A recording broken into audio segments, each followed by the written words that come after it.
आज मैं आपको महा टीईटी और ज़्यादा कर महा टीईटी के ताल्लुक से इंशाल्लाह मैक्सिमम इन्फॉर्मेशन देने वाला हूँ, जो आप मेरे वीडियो को अच्छे से देखें। नंबर 2, विदाउट स्किप करके देखें और स्लो मोड में सुने। अगर मेरी आवाज़ बहुत ज़्यादा फास्ट हो गई हो तो आप स्लो मोड का ऑप्शन चूज़ कीजिए।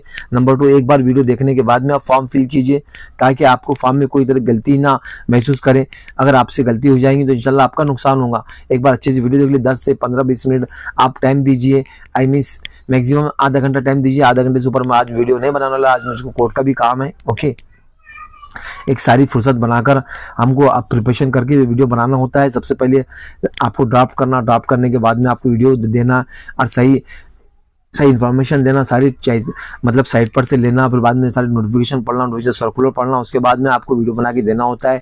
ये आधे घंटे की मेहनत नहीं रहती, ये मेहनत करीबन 1 हफ्ते की पूरी मेहनत रहती है। इसी में हम मतलब कि लेट हो जाते हैं वीडियो बनाने के लिए, ताकि आपको सही इन्फॉर्मेशन दे सके एज पर एविडेंस के साथ, ताकि आपको कोई तरह की प्रॉब्लम ना जाए। ओके, सबसे पहले मैं आता हूँ कम टू द पॉइंट। अभी अभी नोटिफिकेशन जो आया महा टीटी का आया है, लेकिन मैंने सोचा कि सीटीटी के ताल्लुक से भी आपको इन्फॉर्मेशन दे दूं। तो बहुत सारे लोग को कन्फ्यूजन है, सर महा टीटी या सीटीटी में क्या कन्फ्यूजन रहता है, तो वो भी इंशाल्लाह इसी वीडियो में कवर करके दूंगा। आप अच्छी से सुनिए, देखिए, समझिए। ओके, सबसे पहले मैं आपको बता देता हूँ क्या सीटीटी एग्जाम क्या चीज़ होती है। सीटीटी एग्जाम जो होता है सेंट्रल टीचर एबिलिटी टेस्ट होता है, और ये जो कंडक्ट करते हैं सीबीएसई करता है, जो सीबीएसई यानी I mean central board of secondary education conduct करता है, जिसे एनटीए कहते हैं। एनटीए नेशनल टेस्ट एजेंसी है, और जो नीट एग्जाम भी यही कंडक्ट करता है। ये ऑल ओवर इंडिया होता है। ओके, ऑल ओवर इंडिया होता है। इसका कोई मतलब कि एग्जाम बहुत अच्छा एग्जाम होता है, अच्छे से एग्जाम होता है और इजी एग्जाम होता है। ओके, ये चीज़ समझ लीजिए। और नेक्स्ट आता है आपका महा टीईटी। महा टीईटी का जो लॉन्ग फॉर्म है महाराष्ट्र टीचर एलिजिबिलिटी टेस्ट होता है, जो स्टेट अपनी कंडक्ट करती है, जैसे महाराष्ट्र स्टेट गवर्नमेंट करती है। और इसका जो एग्जाम है स्टेट लेवल ही एग्जाम होता है, और ये भी एग्जाम अच्छा है बानिस्बत, लेकिन सीटीटी एग्जाम इससे इजी होता है। ओके, ये भी आप फंडा क्लियर कर लीजिए, इंशाल्लाह इसका नेक्स्ट इसका जवाब मिल जाएगा, जवाब मिल जाएंगे आपको। जो भी मैं कह रहा हूँ इसका एविडेंस के तौर से कंडक्ट समझा दिया हो मैंने। एक क्वेश्चन वाइज मैंने बनाया हो, ताकि आपको इजीली समझ में आ जाए। एक मतलब कि एक स्टूडेंट एक टीचर के जो समझाता है उस लेवल में मैंने सोचा कि आपको उस लेवल से समझाओ, ताकि आपको छोटी छोटी बातें समझ में आ जाए इंशाल्लाह। ओके, कंडक्ट आपको बता दिया मैंने। वैलिडिटी, आप अगर सीटीटी एग्जाम पास है या सीटीटी एग्जाम दे रहे हो या कोई भी मतलब के, तो उसकी जो वैलिडिटी ऑल इंडिया होती है। जैसे आप सोच रहे होंगे ऑल इंडिया इसका काम क्या है, इसके अंदर विद्यालय की वैकेंसी निकलती है। जब भी वैकेंसी निकलती है तो आप उसके लिए एलिजिबल रहते हैं। ओके, नंबर 2, सिलेबस इसका महा टीटी और सीटीटी का एग्जाम सिलेबस सेम ही होता है, बट थोड़ा सा डिफरेंस होता है, ज्यादा डिफरेंस नहीं होता है। ओके, समझ लीजिए। हालांकि ये सीटीटी एग्जाम बहुत ईजी होता है महा टीटी से। नंबर 2, और ऐसे बहुत सारे ऑब्जर्वेशन भी होंगे। आप किसी ने एग्जाम दिया होगा, उसको महा टीटी एग्जाम मतलब इजी गया होगा, वो उसका राइट्स है, वो बोल सकता है सर आपने हमको कहा कि ये एग्जाम इजी होता है, वो एग्जाम, ये मेरा ऑब्जर्वेशन है, ये हो सकता है मैं आपको सजेशन दे रहा हूँ। जो मैंने सीटीटी एग्जाम भी दिया हो, महा टीटी एग्जाम भी दिया हो, मुझको मैंने ऑब्जर्वेशन भी किया हो मैक्सिमम लोगों से, तो उन लोगों ने ये बताया जो मैं आपको बताना चाह रहा हूँ। ओके, ये एज अ एक्सपीरियंस है, ना कि मतलब कि कोई रूल्स है, ना कोई ये है। एग्जाम ईजी है हार्ड है, ये आप पर डिपेंड है। अब महा टीटी क्या होता है? महा टीटी जो एग्जाम होता है Maharashtra state council of examination लेता है, जो उसका लॉन्ग फॉर्म बता चुका। महाराष्ट्र टीचर एबिलिटी टेस्ट होता है। वैलिडिटी, इसकी जो वैलिडिटी है, आप स्टेट गवर्नमेंट में जॉब कर पाएंगे, सीटीटी में और पूरे इंडिया में कर पाएंगे, सिर्फ स्टेट गवर्नमेंट में। ज्यादा करके महाराष्ट्र स्टेट जो कैंडिडेट की टेंडेंसी होती है वो स्टेट में ही सोचते हैं ज्यादा। वो तो बहुत स्टेट की बहुत दूर की बात है, वो अपने सिटी में सोचते हैं, सिटी बहुत दूर की बात है, अपने गाँव में सोचते हैं। ये तो एक टेंडेंसी बनी है हमारे स्टेट का, एक वीक पॉइंट है, जो होम सिकनेस से हम ज्यादा शिकार है। ये भी आपको क्लियर कर देता हूँ, क्यों मैंने बहुत सारे रिसर्च में जॉब कर चुका हूँ, R&D में जॉब कर चुका हूँ बेंगलोर में और गुजरात में। तो ज्यादा करके मुझे मैं मास्टर का कैंडिडेट नजर आता था, बाकी लोग नजर नहीं आते थे मुझको। ये भी आपको मैं पॉइंट क्लियर कर दे रहा हूँ। तो नंबर 2 आता है एलिजिबिलिटी। आपका जो एलिजिबिलिटी जो रहेगा वो टीचिंग का जो फर्स्ट ये जो एग्जाम होता है, फर्स्ट टू 8 तक एग्जाम होता है। प्राइमरी और अपर प्राइमरी होता है, जो महाराष्ट्र स्टेट का जितनी भी वैकेंसी निकलेंगी, तो फर्स्ट टू अपर के लिए आई मीन पहली से लेकर 8वीं तक की मतलब ये एग्जाम के लिए एलिजिबिलिटी है। जब भी आप वैकेंसी निकलती है, ये पेपर पास होना बहुत जरूरी है। ओके, फर्स्ट टू 8 तक के वाले पेपर के लिए ये भी इंशाल्लाह बता दो फर्स्ट टू 8 क्या चीज है। हम जैसे आगे बढ़ेंगे वैसे आपको फंडामेंटल क्लियर होते चल जाएंगे।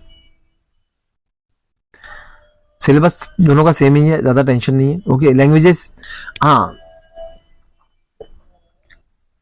ये लैंग्वेज मराठी, इंग्लिश ये तमाम लैंग्वेज में पेपर हो रहा है भी, इंशाल्लाह इसका नीचे इसका जवाब आने वाला है। ओके जो स्टडी में तमाम लैंग्वेज में होता है, कोई बात का टेंशन मत लीजिए। आप जो भी लैंग्वेज में हो वो लैंग्वेज में एग्जाम हो रहा है, कोई टेंशन नहीं, लैंग्वेज के नाम आ जाएंगे नीचे। मैं वैलिडिटी आपको बता चुका हूँ। बाद में कंडक्टिंग हम कहते हैं, आप इसमें बताया डिफरेंस इसका। CTET is valid nation wide, ये पूरे इंडिया में है, और while MahaTET is only for March studies में, वो तो हमने डिस्कस कर चुका है। अब कंडक्ट अथॉरिटी ये बता चुका, सीबीएसई लेता है और मार्टिटी अपना स्टेट लेता है, जिसे एमएससी कहते हैं। अब मैंने मेन डिफरेंस इसका के थोड़ा मैंने खुद का मेन डिजाइन बनाया हो, ताकि ये एज ए सजेशन समझ लीजिए।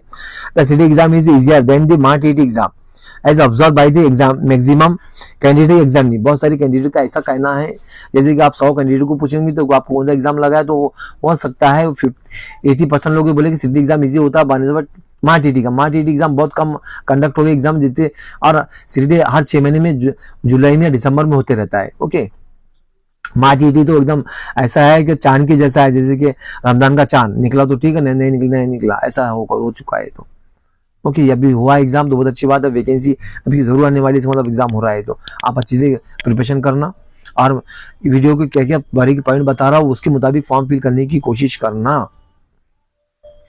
Number 2, who are eligible to apply for MahaTET exam. अब कौन मतलब एलिजिबल है, कौन दे सकता है एग्जाम, इसके ताल्लुक से इसका आंसर है DEd exam, diploma teacher education exam दे सकता है, डीएड या डीएडी जिसका नाम लॉन्ग फॉर्म आपने रखा, जिसका जो नया नाम है वो एग्जाम दे सकता है। नंबर 2, और बीएड एग्जाम दे सकता है। डीएड और बीएड दोनों एग्जाम ये दे सकते हैं। ओके अब नेक्स्ट क्वेश्चन आता है हमारा, how many paper are conduct in MahaTET और सीटी एग्जाम। कितने पेपर कंडक्ट होते हैं, कितने पेपर आते हैं इसके अंदर, किस तरह से होता है।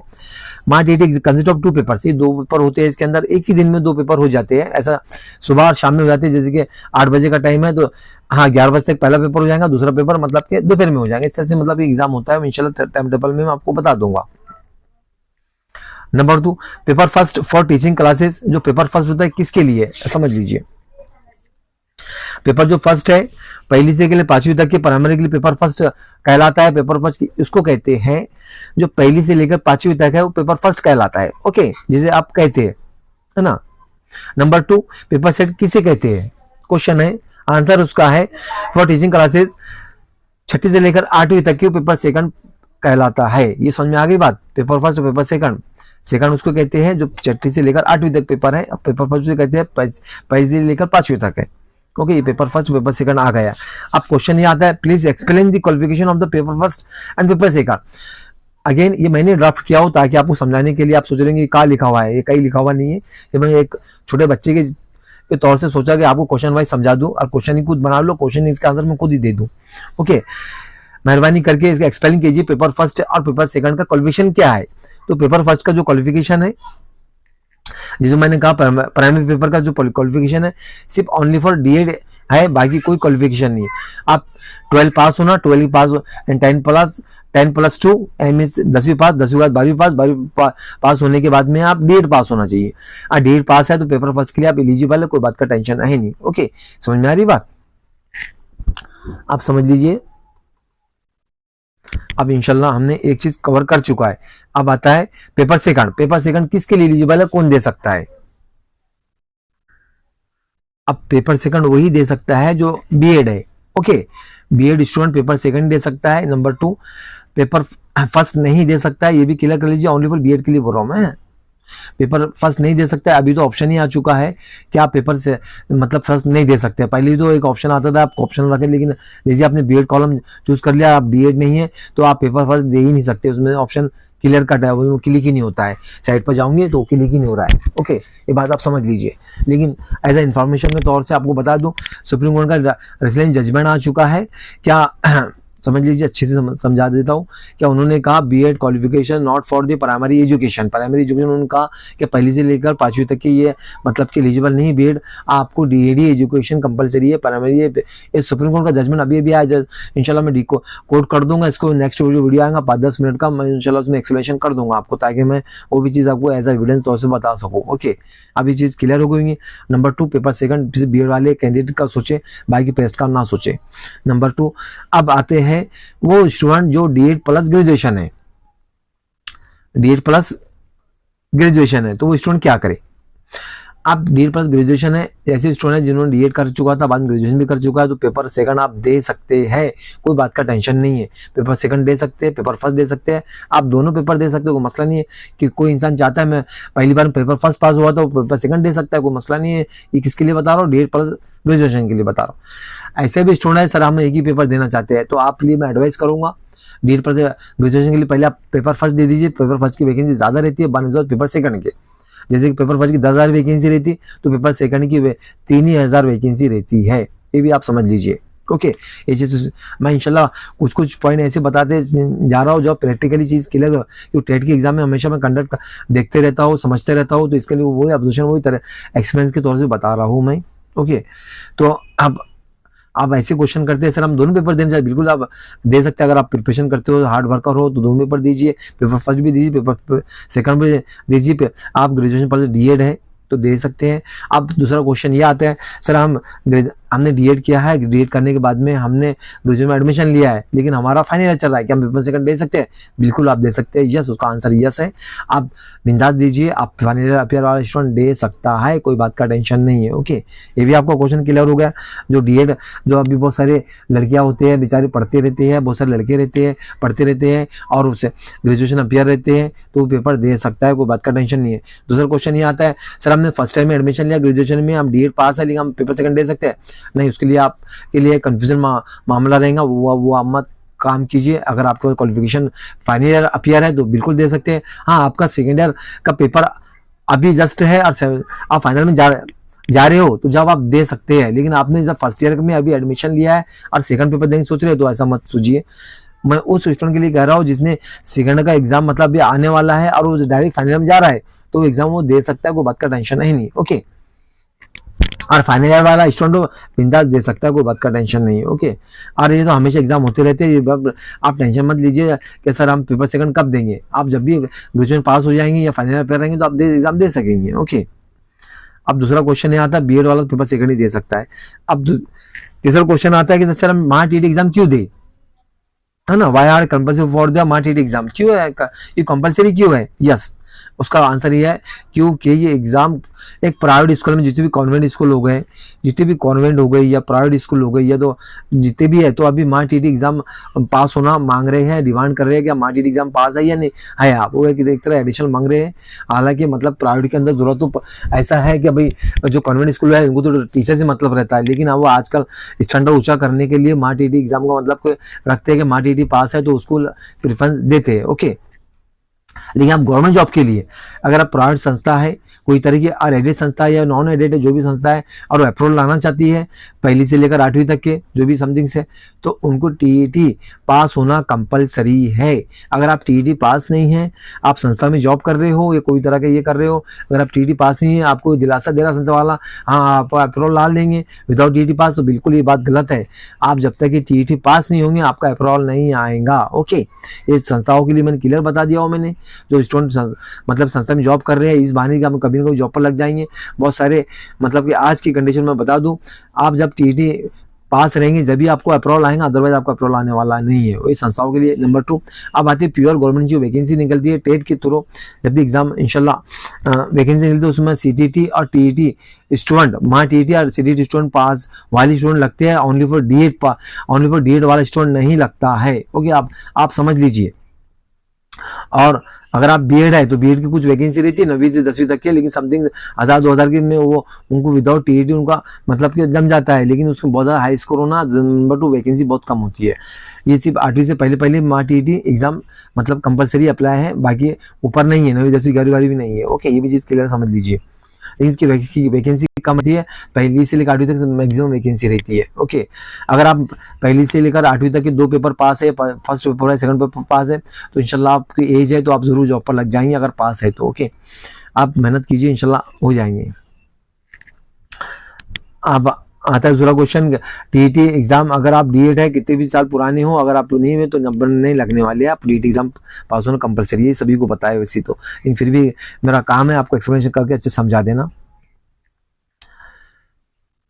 अब इसमें क्या लिखा है, अब एक क्वेश्चन आता है, मैंने लिखा है क्या कैन डीएड और बीएड फाइनल ये student attend the mart ET exam, मैंने लिखा हो क्या ऐसा स्टूडेंट जो बीएड अपियर है फाइनल ईयर या बीएड अपियर है फाइनल ईयर, क्या वो एग्जाम दे सकता है? यस, बिल्कुल दे सकता है, कोई बात का टेंशन नहीं है।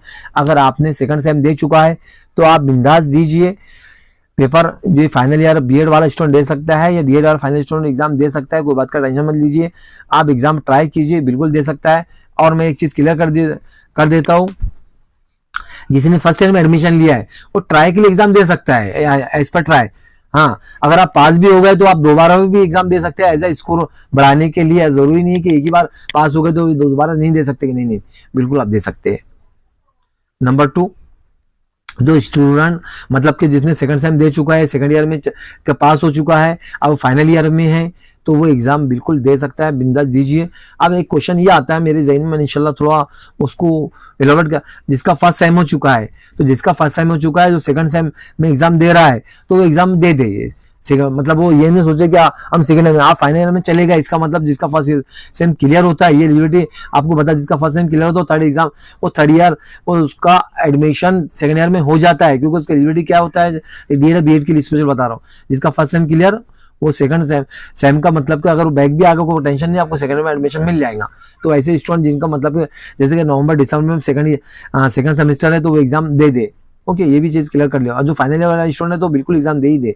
ओके, ये भी आप समझ लीजिए। आज जिसने फर्स्ट ईयर में अभी भी एडमिशन लिया तो सोचे, मैं उन्हें सजेशन करता हूँ वो दे दे, अगर नहीं देता तो कोई मसला नहीं है। ओके, अब ये दूसरा क्वेश्चन ये आता है, mart ET will be conduct in how many medium, कितने मीडियम में होता है, कौन कौन से लैंग्वेजेस में होता है एग्जाम, तो मैंने लिखा है mart ET exam 2024 will be conduct in following medium. देखिए, मराठी, इंग्लिश, उर्दू, बंगाली, गुजराती, तेलुगु, सिंधी, कन्नड़, हिंदी। आप इतने सारे लैंग्वेजेस में एग्जाम होता है, इतने लैंग्वेज में आपको पेपर आएगा, या आप दे सकते हैं, कोई मसला नहीं है, आप समझ लीजिए।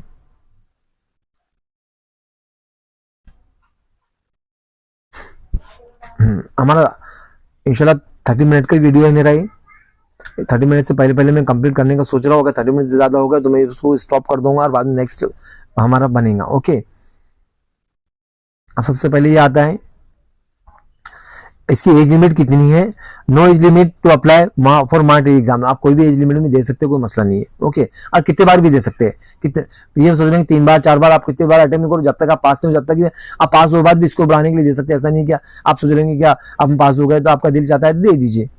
Okay, number 2, do I need to register separately for the paper second? नहीं, ये सिंगल पेपर में हो जाता है। अगर आप एप्लीकेशन करोगे या एक ही पेपर के अंदर, एक ही फॉर्म के अंदर दोनों को क्लिक करना होता है, दोनों पेपर आप दे सकते हैं, कोई मसला नहीं है। ओके, दोनों मतलब एक ही फॉर्म के अंदर दोनों पेपर मतलब एडजस्टमेंट हो जाते हैं, कोई टेंशन नहीं है, आपको अलग फॉर्म भरने की जरूरत नहीं है। इसका मतलब ये हो रहा है आंसर इसका। अब क्वेश्चन ये आता है कि कौन सी वेबसाइट से फॉर्म फिल करें। इसकी वेबसाइट ये है martet.in। martet.in डालूंगी, लिखूंगी आई मीन इनपुट करेंगे गूगल में तो आ जाएगा। चलिए, ये भी क्वेश्चन क्लियर हो गया है। अब इसकी जो फीस है मैंने इंशाल्लाह पहली वीडियो में बताया था, आप समझ लीजिए। मेरा तारुफ बता देता हूँ, थोड़ा सा तारुफ का भी आपको मैं क्लियर कर देता हूँ।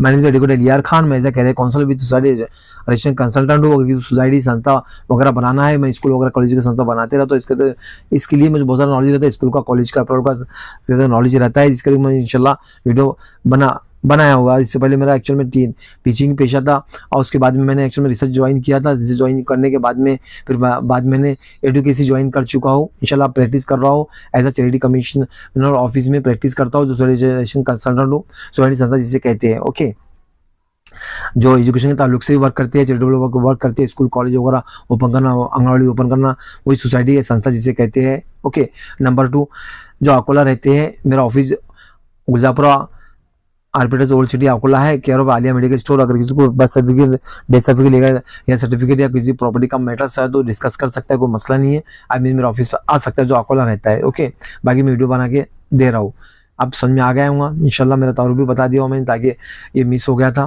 मैं सोचा पहले आपके काम की बात बताओ लोगों, क्योंकि स्टूडेंट को ऐसा लगता है पहले हमारी काम की बात बताना चाहिए, तो मैंने आपको काम की बात बताया हूँ।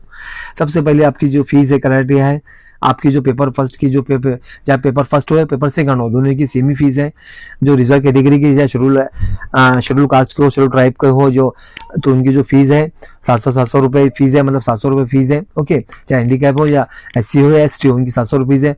अब अदर जो है जो आते हैं ओपन कैटेगरी की, SBC की, OBC की, SBC की, डब्ल्यूएस की जो फीस है पेपर फर्स्ट या पेपर सेकंड की 1000 रुपये फीस है। ओके, अब आते हैं नंबर 2।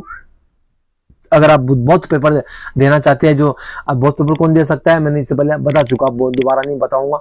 बहुत पेपर वालों की जो फीस है 1200 200 का डिफरेंस रहता है। ये हर बार उतना ही डिफरेंस रहता है, जरूरी नहीं है। आज सीधी एग्जाम में होंगे उसमें उतना ही डिफरेंस होता है, दोनों पेपर आप दे सकते हैं। ओके, 1200 फीस है।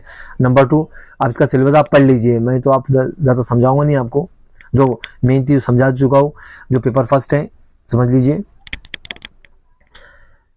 CDP 30 मार्क का आता है। नंबर 2 लैंग्वेज फर्स्ट, जो आप लैंग्वेज फर्स्ट है इसका भी इंटरनेशनल एक्सप्रेशन आने वाला है, लैंग्वेज सेकंड का एक्सप्रेशन आने वाला है। मैथमेटिक्स ये इतने पेपर्स आते हैं इसके अंदर। जो पेपर फर्स्ट होता है जनरल पर DED की बेस पर ही होता है, तो इसमें कुछ ज़्यादा चूज नहीं होता है, जितने ही पेपर रहते हैं। ओके, अब पेपर सेकंड आप समझ लीजिए, इसमें मतलब कि आपको सोशल साइंस है, मैथमेटिक्स जो अब इसमें आता है, 2 पेपर आते हैं जो आपको चूज करना होता है। आर्ट्स वाले सोशल साइंस चूज करते हैं और साइंस वाले मैथमेटिक्स और साइंस चूज करते हैं। तो इसमें आप देख सकते हैं, मैं आपको रुका देता हूँ, पहले इसको भी रुका के आप देख लीजिए एक बार। ओके, ये भी देख लीजिए एक बार।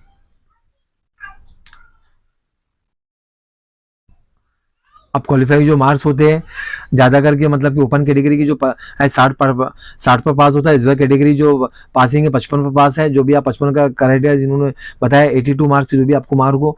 ओके, जो रिजर्व कैटेगरी 82 है और ओपन कैटेगरी का 90 है पासिंग, ये भी इंशाल्लाह मैंने कवर करके दे दिया हूँ।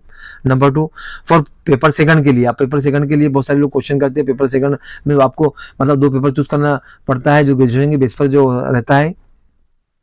फर्स्ट आज ग्रेजुएशन, आज जो पेपर फर्स्ट में कुछ चूज करने की जरूरत ही नहीं है आपको। तो नंबर 2 आता है क्या, अगर आप आर्ट्स के स्टूडेंट हो तो सोशल साइंस चूज कीजिए। अगर आप साइंस के स्टूडेंट हो, BSc हो या मैथमेटिक्स से हो या बायोलॉजी ग्रुप से हो या तो BC हो, जो भी इंजीनियर हो, बहुत सारे इंजीनियर भी अभी कर रहे हैं फिलहाल, तो आपको मैथ और साइंस चूज करना होगा, ये समझ लीजिए आप। ओके, क्लियर, इस समझ में आ गए। अगर आप पेपर लैंग्वेज चूज करते हो तो आज टोटल लैंग्वेज में होता है, आप पेपर लैंग्वेज चूज करने का तरीका। अब इसमें आपको मैं एक चीज क्लियर कर दूं, इसमें 2 ही लैंग्वेज है। ओके, आप जो पेपर में, जैसे कि आपने फॉर एग्जांपल,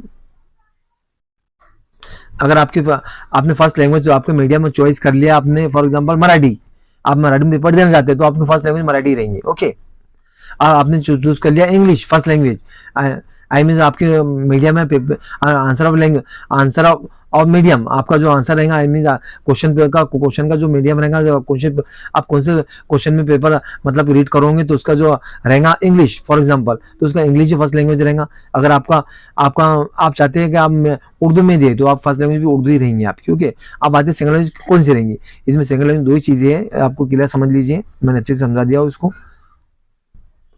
ज़्यादा टेंशन वाला मामला नहीं है। हमारे पास 3 तरह के स्टूडेंट मैक्सिमम है, बाकी तो गुजराती वगैरह के लिए सेम ही फंडा है। अगर आप पेपर लैंग्वेज चूज करते हो तो देखिए एग्जांपल, अगर आप उर्दू में पेपर दे रहे हो तो आपकी सेकंड लैंग्वेज मराठी या इंग्लिश होंगी, आपको कोई एक चूज करना है। अगर आपकी जो आप ये सोच रहे हो कि आपने लैंग्वेज मतलब कि फर्स्ट लैंग्वेज चूज कर लिया उर्दू, ओके, आपकी मीडियम भी उर्दू है, तो आपके पास दो लैंग्वेज चूज करने का मौका है, उसमें से कोई एक लैंग्वेज चूज करना है, मराठी करो या इंग्लिश करो। बहुत सारे कैंडिडेट उर्दू वाले जो होते हैं तो उनको इंग्लिश आसान होती है, मराठी उनको थोड़े वीक रहती है, तो वो इंग्लिश को चूज करते हैं। मेरा भी सजेशन ऐसा है कि आप इंग्लिश को चूज कर लेना, वो इंग्लिश आसान आती है मतलब मराठी, क्योंकि उर्दू मीडियम को मराठी आती नहीं है, इस करके कह रहा हूँ। बहुत सारे अच्छे उर्दू मीडियम वाले उनको मराठी बहुत अच्छी आती है, तो बिल्कुल आप बिंदास में दे सकते हैं। मैंने भी ये देखा हो जो उर्दू मीडियम से टीचर है, खुद मेरा दोस्त मीन बहुत सारे दोस्त ऐसे हैं जो उर्दू मीडियम से, लेकिन मराठी बहुत अच्छी आती है, मराठी में मतलब कोई सेकंड लैंग्वेज चूज किया था उन्होंने, तो पास भी होगा इंशाल्लाह। अगर आपको ऐसा लगता है कि आपको आपकी इंग्लिश अच्छी है तो इंग्लिश चूज कीजिए, आपको ऐसा लगता है आपकी मराठी अच्छी है तो मराठी चूज कीजिए, ये आप पर डिपेंड है उर्दू वाले। ओके, नेक्स्ट आता है हिंदी वाले। अब हिंदी वालों के लिए भी वो सेम टू सेम वही फंडा है, चाहे मराठी करो इंग्लिश करो, कोई एक ही लैंग्वेज चूज करना है ऐसा दोस्तों बहुत नहीं आती है। ओके, अब मराठी वालों के लिए मैं दुख जाहिर करता हूँ, मराठी के लिए मैं बहुत दुख हुआ कि अगर ये मराठी चूज कर लेते तो उनके लिए कोई लैंग्वेज नहीं बचती है, उनकी चीज में इंग्लिश बच जाती है, कोई उनको ऑप्शन नहीं रखा है। जैसे उर्दू के लिए रखा है उन्हें, बाकी सब लैंग्वेज के लिए इसने ऑप्शन रखा है। चाहे फॉर एग्जाम्पल अगर आप इंग्लिश में पेपर दे रहे हो तो आपके लिए दो लैंग्वेज आ जाएंगी, मराठी और हाँ मराठी और हिंदी आ जाएंगी। ओके, अगर आप उर्दू में दे रहे हो तो आपके लिए फिर भी लैंग्वेज आ जाएंगी। कौन सी आ जाएंगी आपकी मराठी और इंग्लिश आ जाएंगी। बंगाली के लिए भी सेम है, मराठी फर्स्ट लैंग्वेज आपके अगर बंगाली है तो उसके लिए दो लैंग्वेज आ जाएंगी। ओके, इस साथ सिंधी कर्नाटक इनके लिए लैंग्वेज आ चुकी है, लेकिन मराठी वालों के लिए एक ही लैंग्वेज बच जाती है, उनको एक ही चूज करना है इंग्लिश, बाकी कोई तरह की लैंग्वेज नहीं है। हो सकता है मैं ये चाह रहा था इसके ताल्लुक से जो मराठी के स्टूडेंट है तो उनके लिए भी दो लैंग्वेज आना चाहिए था, उनके लिए बदले एक हिंदी रख देना चाहिए था। उन्होंने मराठी लो या हिंदी लो दोनों से कोई ऑप्शन रखना चाहिए था, तीन लैंग्वेज रखना चाहिए था उनके लिए। उन्होंने एक्चुअल में इंग्लिश ही ऑप्शन रख दिया साइड में। अगर आप मराठी चूज जैसे आपके पेपर की लैंग्वेज मराठी चूज करोगे तो फर्स्ट लैंग्वेज आपको मराठी हो जाएंगी और आपको एक ही लैंग्वेज चूज करना होगा, आपको साइड पर आपको समझ में आ जाएगा इंशाल्लाह। और उर्दू वालों के लिए सजेशन करूंगा वो चाहे इंग्लिश करे या फिर मराठी करे, हिंदी वालों के लिए सेम ही है। अब आता है मराठी को कोई ऑप्शन नहीं है, सिर्फ इंग्लिश ही है, ये बन लिख लीजिए। अब आता है उर्दू वालों के लिए बेस्ट सेकंड लैंग्वेज इंग्लिश है। अगर आपकी मराठी अच्छी है तो मराठी को रखो, एज पर चॉइस, आपकी चॉइस है। मराठी के सर्टिफिकेट की लाइफ टाइम वैलिडिटी होती है। ये इंशाल्लाह मैंने मतलब 30 मिनट से अंदर बना चुका हूँ, ये इंशाल्लाह समझ में आ गया है। आप मेरा वीडियो को इंशाल्लाह शेयर करें और लाइक करें, सब्सक्राइब करें, ये जरूर करें इंशाल्लाह। और कुछ रह गया हो तो हमें कमेंट में पूछिए। अब सबसे पहले ये आता है टाइमिंग देख लीजिए, duration of the online publication की जो 9 तारीख से मतलब स्टार्ट डेट शुरू हुआ, इसकी लास्ट डेट 30 तारीख है।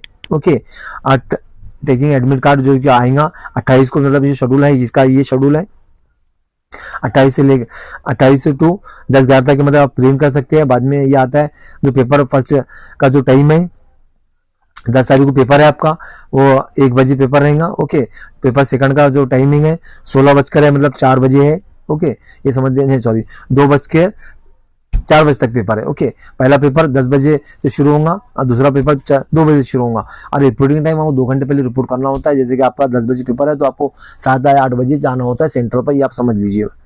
इंशाल्लाह पेपर का बता दिया मैंने। अब लैंग्वेजेस का थोड़ा सा बैरियर आ रहा है आपको समझने के लिए, तो साइड पर जाके समझा देता हूँ और मैं इसका डेमो बना दूंगा। फॉर्म किस तरह से फिल करना है, आप ऐसे इस पर कैसा नाम लिखना, क्या क्या प्रॉब्लम आता है। मैरिड स्टूडेंट जो आई मीन जो शादीशुदा है वो अपना क्या करे, उसको क्या डॉक्यूमेंट लगेंगे, वो क्या अपना एग्जाम फेस करने में क्या प्रॉब्लम आता है, इंशाल्लाह सारी चीज़ क्लियर कर दूंगा, आप टेंशन मत लीजिए। ओके, जैसे फॉर्म इसका फॉर्म का भी डेमो बनाऊंगा, कैसा फॉर्म फिल करना चाहिए, आप टेंशन मत लीजिए। कौन सी लैंग्वेज चूज करना, कौन सी क्या करना, सारी चीज़ इंशाल्लाह आपको कवर करके दे दूंगा मैं, आप टेंशन कोई बात का मत लीजिए। ओके, ये एज आ नॉलेज के तौर से बनाया मैंने कि आप क्या समझिए, ताकि आप माँ टीटी और टीटी में क्या डिफरेंस है, माँ टीटी एग्जाम क्या चीज़ होती है, वो इस ताल्लुक से मैं एक्सप्लेनेशन बहुत ज़रूरी था समझाने के लिए। उसके बाद अब इसके बाद का जो वीडियो आएगा इंशाल्लाह आप फॉर्म किस तरह से फिल करें, लैंग्वेजेस कैसा चूज़ करें, वो उस ताल्लुक से वीडियो आएगा इंशाल्लाह। आप वेट कीजिए, बस 1-2 दिन में इंशाल्लाह बना के दे देता हूँ। जैसे कोर्ट का काम फ्री होता है 1-2 दिन में इंशाल्लाह उसका प्रिपरेशन कर लेता हूँ, आपको बना के दे देता 2 दिन के अंदर। डेट भी अभी टाइम है, टेंशन 30/9 है, अभी बहुत ज़्यादा टाइम है, टेंशन मत लीजिए। ओके, उससे पहले आपको मैं वीडियो बना के दे दूँगा, उसके बाद आप फॉर्म फिल कीजिए, कोई मसला नहीं है। Okay, thanks for watching my channel, और मेरे चैनल को आप सरकार शेयर करें। और मैंने बहुत सारी वीडियो बना के दिया हूँ मेरे चैनल पर लाडली बहन के ताल्लुक से, योजना के ताल्लुक से। और एक वीडियो एक ऐसा वीडियो है जो 65 से अबव एज वाला जो वीडियो इंशाल्लाह बता देता हूँ मैं आपको। देखिए मेरी चैनल लिस्ट है, अगर आपको देखना है माँ टीटी ताल्लुक में इन्फॉर्मेशन दिया था इससे पहले डेट के ताल्लुक से, वो आप वो भी देख सकते हैं। फिर बाद मुख्यमंत्री माझी लाड़की बन गई, अभी तो ये आंगनवाड़ी में फॉर्म फिल किए जा रहे हैं, जो लाड़की जो बहना है थी उनके फॉर्म, इसका काफ़ी वीडियो बनाया। आपका अगर फॉर्म अप्रूव हो चुका है तो आप किस कंडीशन में क्या करें, तो इस ताल्लुक से मैं बताया हो। आपका पेमेंट क्यों नहीं आया उसकी भी वजह बताया हो, सारी चीज़ इंशाल्लाह आप मेरे वीडियो को चेक कर सकते हैं। ओके। नंबर 2 पार्ट 2 आप देख लीजिए क्या क्या मैंने बनाया हूँ। नंबर 3 इसमें एक ऐसा वीडियो बताने जा रहा हूँ मैं ताकि आपके लिए बहुत इंपॉर्टेंट है। मुख्यमंत्री वयोश्री योजना, ये बुजुर्गों के लिए योजना है जिनकी उम्र 65 से ऊपर है। 3,000 रुपये गवर्नमेंट वन टाइम दे रही है। तो आप इस वीडियो को अच्छे से देखिए, समझे और शेयर जरूर करें ताकि आप नेकी काम हो, आपको नेकी मिले। किसी बुजुर्ग की दुआ लगने की वजह से आप इंशाल्लाह पास जरूर हो जाएंगे। ओके, ये समझ लीजिए आप हाँ, ये चीज बताना चाह रहा था मैं। और बाकी इंशाल्लाह कुछ रहता है तो नेक्स्ट अपडेट आएगा इसका, जो भी माँ टीडी की तरफ से इन्फॉर्मेशन आएंगी मैं इंशाल्लाह देते रहूंगा। जो टेक्निकल इन्फॉर्मेशन वो देते रहूंगा आपको मैं, ना कि पूरा सिलेबस पढ़ाते बैठूं। जो टेक्निकल जो चीजें है वो सॉल्व करूंगा आपकी। Thanks for watching video.